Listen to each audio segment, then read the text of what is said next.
श्रोता प्रेमियों, मैं राम सागर शास्त्री आप लोगों के समक्ष रखने जा रहा हूं कंस वध। देखिए, जब कंस का धनुष तोड़कर भगवान कृष्ण नंद बाबा के पास लौट आए, कंस को जब यह सूचना मिली तो उसे रात भर नींद नहीं आई। प्रातःकाल भेंट की सामग्री लेकर ग्वालों सहित नंद जी रंगभूमि के लिए प्रस्थान करते हैं। भगवान कृष्ण ने कहा, बाबा आप लोग चलिए, थोड़ी देर बाद हम ही दाऊ जी के सिर उतार रहे हैं। आज नंद जी उस सुंदर विशाल रंगभूमि में पहुंचे।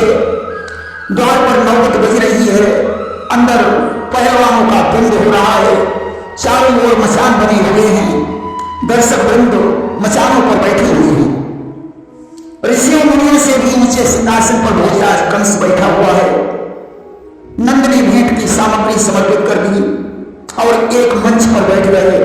इधर कंस ने रंगभूमि के द्वार पर कोबलिया पेड़ हाथी को मद पिलाकर खड़ा करवा दिया। कृष्ण और बलराम ज्यों दरवाजे पर पहुंचे, उन्होंने 10,000 हाथियों का बल रखने वाले कोबलिया पेड़ को देखकर महावत से कहा कि सुनो महावत, बात हमारी अगले द्वार के गज को उतारी। हे महावत, अपना ये हाथी दरवाजे से हटा लीजिए, मुझे अंदर जाना है। पीलवान ने हंसकर कहा, अंदर वही जा सकता है जिसने अपनी मां का दूध पिया हो। कि तब पीलवान हंसकर बोला, अंदर वह जा नहीं पाएगा जो अपनी माता के बल का सच्चा परिचय दिखलाएगा। अगर तुम शक्तिशाली हो तो इस हाथी को सूंड पकड़कर दरवाजे से अलग कर दो और अंदर चले जाओ। कृष्ण ने कहा, भैया हम सीधे साधे व्यक्ति हैं, इतने भारी हाथी को कैसे हटा सकते हैं। पीलवान ने कहा, तो वापस लौट जाओ, हम राजाज्ञा का उल्लंघन नहीं कर सकते हैं। ये हाथी बल की परीक्षा के लिए लगाया गया है। इतना कहकर उसने हाथी को फेर दिया। अब तो हाथी भगवान पर आक्रमण करने के लिए दौड़ पड़ा। भगवान ने उसकी सूंड को पकड़ लिया, बलराम जी पुरुष को पकड़ा, दाऊ जी उसे अपनी तरफ खींचते हैं, कृष्ण उसे अपनी तरफ खींच रहे हैं। अल्लाह आगे गजनी खिलावन दो, दूरी हते देखत सबको। इस तरह से आज हाथी को खिलाने लगे, लोग दूर से तमाशा देख रहे हैं। भगवान ने उसकी पूंछ पकड़ी, 100 हाथ पीछे घसीट लाए और चकई की तरह घुमाकर जमीन पर पटक दिया। वह उठकर भगवान पर दौड़ा, भगवान ने उसके एक मुक्का मारा, वह चिंगारता हुआ जमीन पर गिर गया। भगवान ने उसके दोनों दांत उखाड़कर उन्हीं दांतों से पीटना शुरू किया, हाथी का प्राण खो गया। कंस के कुछ सैनिकों ने आक्रमण किया, भगवान ने उन्हें दांतों से घायल कर दिया।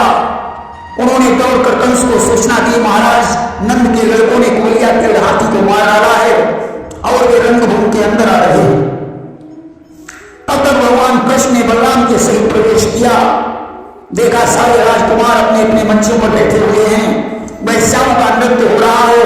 अब तो जिसकी जैसी भावना थी, भगवान उसी रूप में उसे दिखाई देने लगे कि जाकी रही भावना जैसी, प्रभु रति देखी तेन कैसी।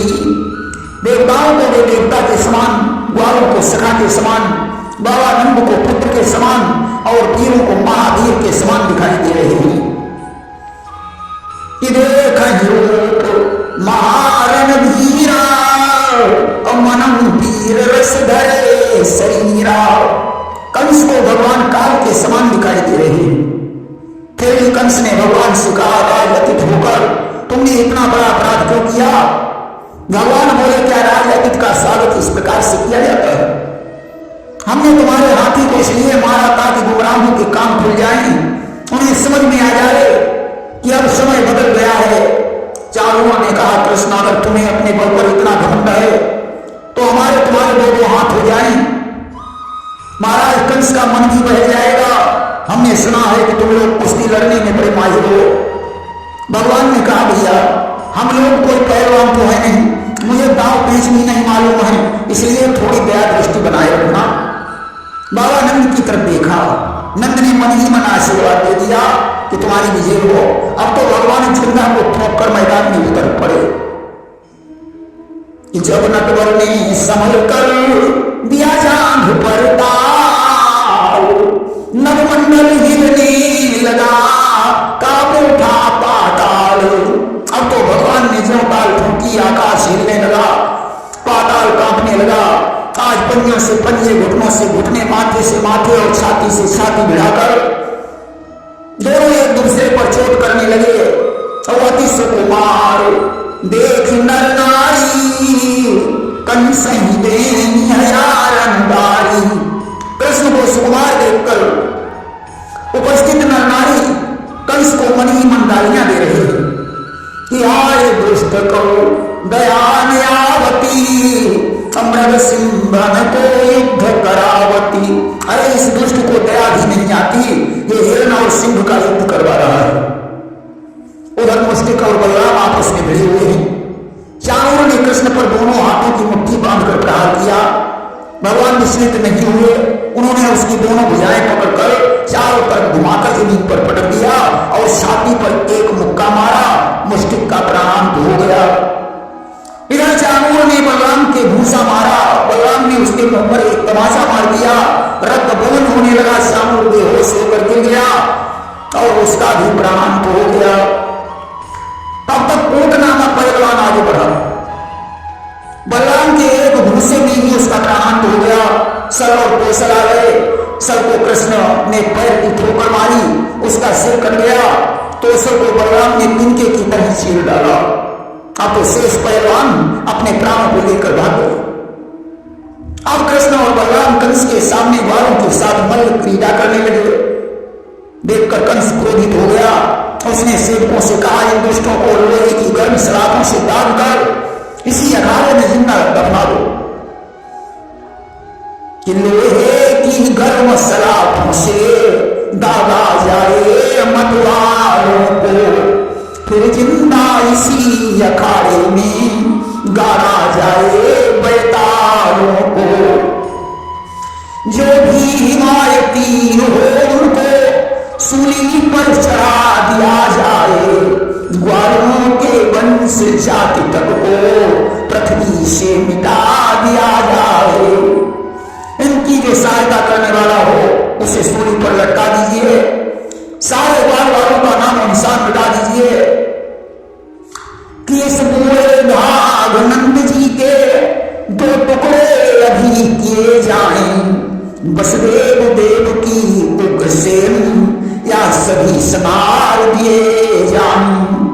इस पूरे नंद का शीश काट लीजिए, वसुदेव और देवकी को भी मार डालिए, ऐसा मेरा आदेश है।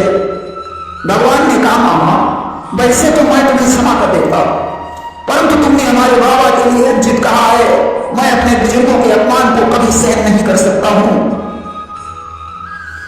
ब्रज सिंह क्षमा करता तुमको, लेकिन अब छोड़ न सकता है।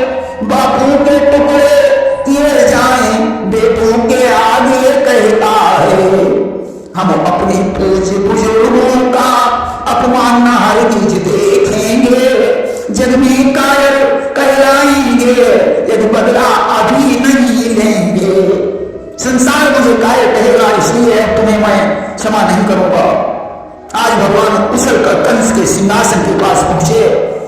कंस ने देखा मौत हमारे सामने खड़ी है, जी में तो आया भाग कर अपने प्राणों को बचा लिया जाए, परंतु वो भागा नहीं। उसने हाथ में तलवार निकाली और पैंतरा बदलने लगा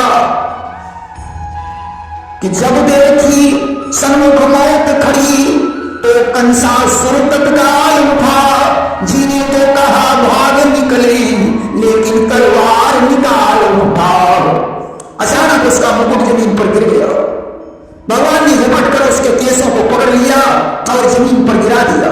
कहने लगे, मामा याद करो उस वक्त को जब तुमने हमारी माता देवकी के केस पकड़कर जमीन पर गिराया था और मार डालने के लिए अपनी तलवार निकाली थी। कि कुछ याद है मेरी जननी की, तुमने क्या दशा बनाई थी। फिर फिर उस पर तेल उठाई थी। उन बालों का बदला तुमसे लेता है बाल देवकी का। तब नववाणी थी अब सन्मुख है अष्टमलाल देवकी का। हमारी माँ ससुराल जा रही थी, उसके पैरों में लगा हुआ माँ भी धूल विस्तृत नहीं हुआ था। उन बालों का बदला आज उसका आत्मा लाल चुका रहा है। उस समय तो सिर्फ आकाशवाणी थी, आज ये देवकी का आत्मा लाल तुम्हारे सामने खड़ा है। इतना कहकर भगवान उसके ऊपर कूद पड़े और कंस का गला घोंट दिया। कंस का प्राणांत हो गया। अब तो कंस के आठों भाई बलराम कृष्ण पर कूद पड़े। बलराम ने पैर से उनका प्राणांत कर दिया। कंस और उसके भाइयों की पत्नियां आकर विलाप करने लगी। यहाँ नाथ प्रिय धर्मन्य करुणानाथ वत्सल त्वया हतेन निहता वयं ते संगृह प्रजा। हाँ नाथ, हे प्रिय धर्मन्य, हे करुणामय, हे अनाथ वत्सल, आपकी मृत्यु से हम सबकी मृत्यु हो गई है। आज हमारा घर उजड़ गए हैं, हमारी संतानें अनाथ हो गई। भगवान ने मानवों को ज्ञान दिया और संसार की सच्चाई बताई कि यहाँ कोई किसी का नहीं है। जन्म और मरण शरीर का बार बार होता है। जिस दिन जिसका नंबर आता है उस दिन उसे संसार छोड़कर जाना पड़ता है। कि मात पिता सुत बंधु न कोई, जन्म मरण सब ही कर होई। कंस का उसके भाइयों से विवाह कर्म संस्कार हुआ। भगवान माता पिता का बंदी मोचन करने के लिए दाऊजी के सहित चल पड़े। कि मथुरा के उस कारागृह में थी तेरे देव की माता की। आठवें लाल कब सुध लोगे अपनी इस बूढ़ी माता की। देवकी और वसुदेव जर्जर हो चुके थे। देवकी यही कह रही थी, हे आठवें पुत्र, क्या तुम अपनी माता को भूल गए? किस दिन हमारी खबर लोगे? अब हम अभी भी जिंदा नहीं रह पाएंगे। तब तक भगवान पहुंच गए। उन्होंने जेल भूमि को झुककर प्रणाम किया। माता पिता के बंधन छुड़ाकर उनके चरणों की वंदना की। देवकी से कहा, भैया, जब से मैं बिछड़ गया तब से आज मिल पाया हूं। मुझे तुम्हारे पास तक पहुंचने में काफी विलंब हो गया है, इसलिए मुझे क्षमा करना। संसार में सभी माता पिताओं को पुत्र से चैन मिलता है, परंतु मैं इतना वादा हूं कि मेरे जन्म से तुम्हें नाना प्रकार के कष्टों से गुजरना पड़ा। कि सभी जीव संतान से सुख पाते दिन रैन, तुम्हें हमारे जन्म से लाखों हुए कुचैन। वसुदेव और देवकी ने आज अपने पुत्र को हृदय से लगा लिया। कृष्ण ने कहा, भैया, नाना जी को राज सिंहासन समर्पित करना है, इसलिए मुझे आज्ञा दीजिए। माता पिता से विदा होकर कृष्ण उग्रसेन के पास पहुंचे और बोले, नाना जी, अब तुम खोए हुए सिंहासन पर बैठकर प्रजा पर शासन करो। उग्रसेन ने कहा, कृष्ण तुम सिंहासन पर बैठो। भगवान बोले, अयाति के शाप के कारण यदुवंशी राज सिंहासन पर नहीं बैठ सकते हैं। आज उग्रसेन का राज तिलक कर दिया। ऋषियों ने और ब्राह्मणों ने वेद ध्वनि से आह्वान किया। जगपति ने अपने हाथों से नरपति को मुकुट प्रदान किया। ब्राह्मणों ने वेद मंत्र पढ़े। भगवान ने नाना जी के मस्तक पर मथुरा का मुकुट रख दिया। कंस के भय से लोग इधर उधर भाग गए थे। भगवान ने उन्हें बुलवाकर धन देकर उनके मकान बनवाए। उग्रसेन कृष्ण की सम्मति से राज्य करने लगे। प्रेम से बोले वृंदावन बिहारी